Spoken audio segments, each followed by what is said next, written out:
Have you ever stood in a wine aisle, completely baffled by the terms Old World and New World? You see a French Bordeaux next to a Californian Cabernet and wonder, what's the real difference? Well, let's uncork that mystery together. First, let's talk geography.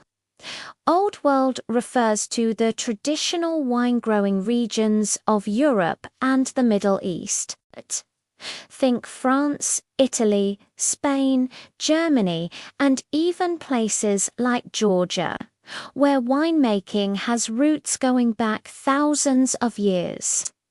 These regions have a long, storied history, with winemaking techniques and laws passed down through generations. On the other hand, New World refers to everywhere else. This includes countries like the United States, Australia, Chile, Argentina, South Africa, and New Zealand. While some of these places have been making wine for centuries, their commercial wine industries are relatively young compared to Europe's. They're the pioneers, the innovators, often less bound by strict tradition. This difference in history directly impacts how the wines are made and, crucially, how they're labeled. In the Old World, the label often emphasizes the where. You'll see names like Bordeaux, Chianti Classico, or Rioja. This is because the specific place, or terroir is considered the star of the show. Terroir is a beautiful French word that encompasses everything about the environment. The soil, the climate, the angle of the sun, even the local yeast. Old World winemakers believe the land gives the wine its unique character. The grape variety is often secondary. A Bordeaux, for example, is a blend, and the label won't always list out Cabernet Sauvignon or Merlot. It's assumed you know what's typical for the region. Now, let's jet over to the New World. Here, the grape takes center stage. Labels proudly declare Chardonnay, Pinot Noir, or Malbec.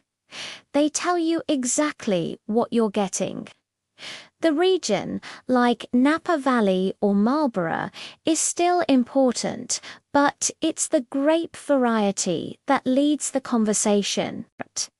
This consumer-friendly approach made New World wines incredibly popular and easy to understand for beginners. But the differences go deeper than just the label. Let's talk about taste. Because of their cooler climates, Old World wines tend to be more subtle and restrained. They often have higher acidity, a more mineral-driven flavor, and earthier notes of things like wet leaves, mushrooms, or herbs. They are elegant, complex, and are often crafted to be the perfect companion to food. Think of a crisp Sancerre from France with its flinty minerality, or an Italian Barolo with its notes of tar and roses. These wines tell a story about the specific patch of earth they came from. New World wines, often grown in warmer, sunnier climates, are typically bolder and more fruit-forward. The flavors are ripe, juicy, and pronounced. Think of a big, jammy Zinfandel from California bursting with blackberry and pepper, or a vibrant Sauvignon Blanc from New Zealand with its unmistakable notes of passion fruit and grapefruit. They tend to have higher alcohol content and a plusher, rounder mouthfeel. They are powerful, expressive, and often fantastic to drink on their own. So, which is better? That's the wrong question. It's not a competition. It's a world of wonderful contrast.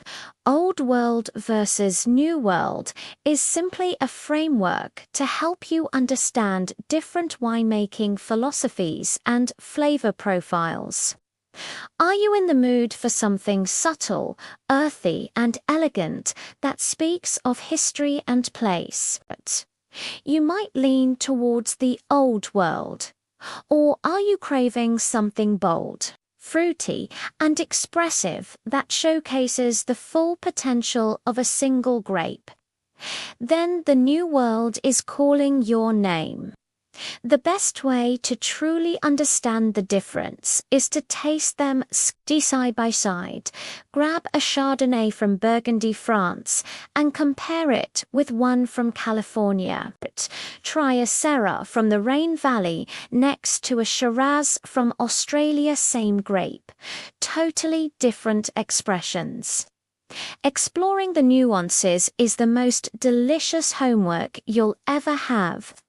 So next time you're choosing a bottle, don't be intimidated. See it as an invitation to travel the world in a glass. Whether it's from an ancient vineyard in Italy or a sun-drenched valley in Chile, every wine has a story to tell.